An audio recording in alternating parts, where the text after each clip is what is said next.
Good morning. How are we doing? It's Tuesday, 25th of May already. Wowzers. Flying by. Anyway, I want to talk today about does the good cause the bad? And I want you to really think about this and hope it gets you more practical maybe in the strategies that you use for when you do have those moments where you feel like you failed, whether that's on the fitness, the health, the food side of things, snacking, comfort eating, binge eating, saying you can exercise but not. Because what we often fall into the trap of is if we overeat one day, hey Joss, good morning. If we overeat one day, we then try and undereat the next. And what happens is we then go into this cycle, and I am like a broken record, 100%. People have said that before. I say the same things, and I do. It's because I know that, and I won't stop doing that, because otherwise I'll start talking about blending celery with spinach and raw liver. You know, you see some random things on Instagram and they've got millions of followers and you're like, what's going on? Anyway, because these simple things really do work.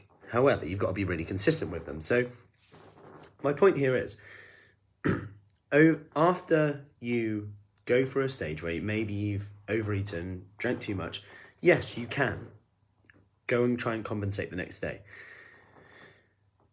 But it just does depend on your relationship with food and what's got you into this situation in the first place. Because if you then really try and undereat from morning and run all day, but you know then that when things get in the evening, you're tired, stressed, your willpower is very low, and you end up doing the same thing again, so overeating, drinking again, you're just falling into that cycle. Your blood sugar levels are really erratic. That could impact your sleep. Then you're more tired the next day.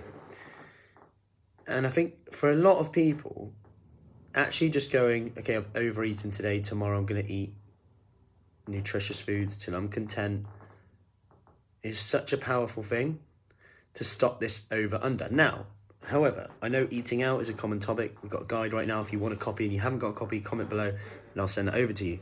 Just comment with like free guide, eating out guide. Now you've got a million words to choose from, haven't you? Free eating out guide, we'll go with that. Or eating out guide. I know what you mean. It's just that sometimes I go back through the videos and I go, what's that comment mean? Oh, yeah. So, obviously that is an issue. And something I do talk about is treating your food intake like across a week, like a bank account. Like you've got a certain amount to spend on food and you can spend it how you like. So if it's a planned thing, then you're very much more in control. But then that comes back down to planning a little bit again. So for example, if I am eating out sometimes, a weekend or whatever evening really, I'll make sure I still fill up lots of protein, lots of fiber, lots of veggies in the day, that day, but it's quite low calorie. I'm not necessarily tracking here, but it's quite low calorie, it's nutritious foods and they're filling foods. And this just helps me compensate a little bit and ensures that I'm again not going there starving, because that's another mistake we can make. Go there starving, then we've eaten 2 days calories, eating samosas, onion bhajis, and we haven't even got our main yet. So that's another thing. It's almost like, yeah, but I'm eating out later, so I won't have anything now. But then the problem is we're then tempted by all these little bits everywhere. And that's fine. You remember, you make a choice to eat out and eat the foods that you like, knowing that, of course, there's going to be some consequences somewhere. But that's what it's about, right? It's about making the choices and being okay with it slowing down your results a bit. Because let's face it, I would rather slow down my results and be able to eat out. But slow down compared to what? Because let's face it, the opposite isn't faster. Never eating out, never drinking isn't necessarily faster, because it's only going to get you so far. Now, you could go longer periods without doing it. That's going to have a good impact, but it's whether you want to or not. So these strategies are really powerful, because if you then overeat and then go undereat, then you overeat, that's probably going to be more detrimental than overeating, overdrinking, and just getting back to it tomorrow.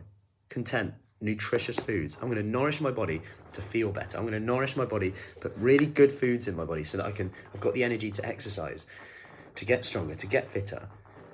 so that I feel full up, so not feast famine. Of course, everyone's different, but just wanted to share that with you today, and I hope that helps.